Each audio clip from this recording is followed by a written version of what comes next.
David Riel was born on October 22nd, 1844, in the Red River Settlement by modern Winnipeg, Manitoba.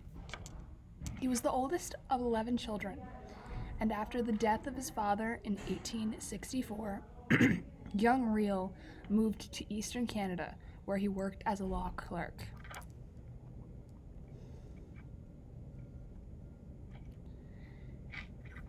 Riel was sent to the College de Montreal in 1858 to study to become a priest. 10 years later, Riel returned to the Red River settlement to find a society facing notable changes and fearing the possible annexation to Canada. The refusal to allow surveyors from Canada in 1869 led to the Red River Rebellion to break out. During the rebellion, Riel emerged as a leader and formed a provisional government, also known as a temporary government, which took political control. The government Riel set up presented a list of terms for Manitoba's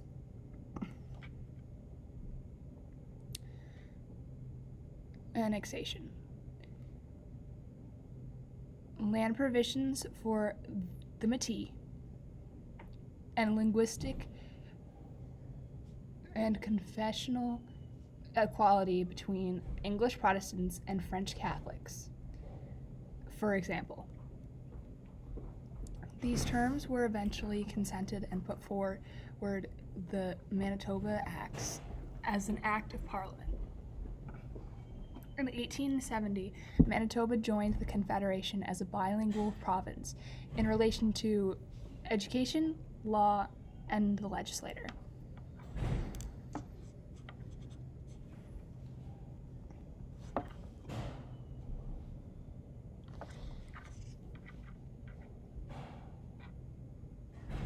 Background information on Riel's family includes that his mother hailed from the Maskinoki and was a Métis member. And his father was Métis born in the West, the father of a French Denis woman and a Quebec born man, as explained in our textbook.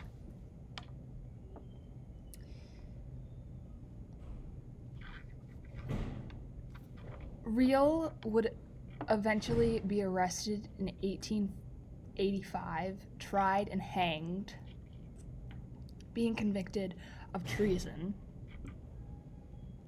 as he led a lot of the rebellious activities of the Métis people. For example, a delegation of Métis sought him out while he was in Montana, working as a teacher, hoping to convince him to lead their protest movement. Prior to 1885, when he was tried and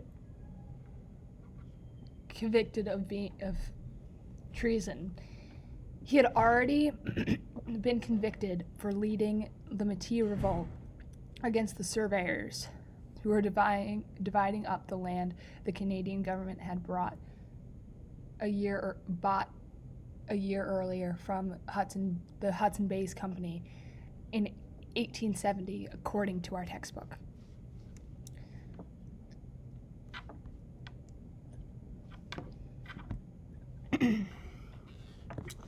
His legacy includes often being referred to as the father of Manitoba, and Riel is often seen as perhaps one of the most important figures in Canadian history. However, he is also seen as one of the most controversial figures from Canada's past, especially when you consider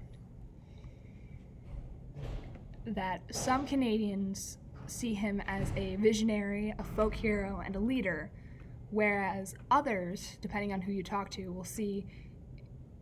will explain him as a traitor and a madman.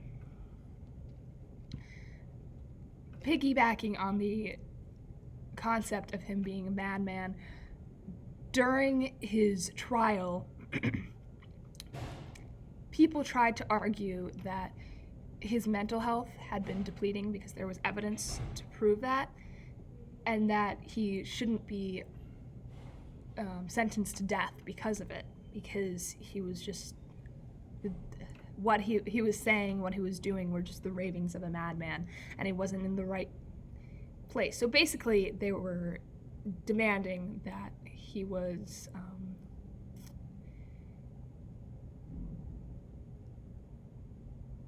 deemed insane to try to save his life. However, this, like I said, failed, and he was in fact sentenced to death and hung on Friday, November 16th, 1885.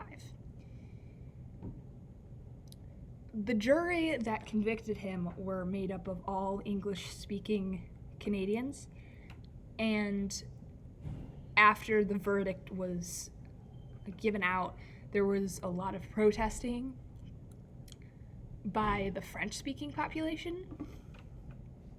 And so in many ways, Riel, not only what he stood for in life, but also what his death meant, led to further divisions between the English and the French Canadians, considering that they had been pretty much from the beginning of their relations been divided among cultural and linguistic concepts.